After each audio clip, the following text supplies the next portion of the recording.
Assalamu alaikum, урматтуу бертаңдар. Бул жер эмне деп турган болсоңуздар, бул жер Савис. Жаңы айтадык. Негедир быйыл кеч болот. Суукка да байланыштуу бул аба ырайы суук болуп. Могу жер таяк турган жердин ичи, бул база турган жер да. Негизи могунун ичине чуңкур чага.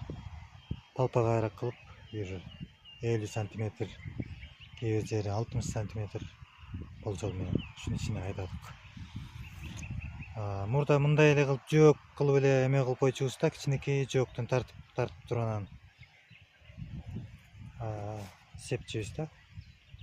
1-2-3 жылдан бери ушундай кылып калдык.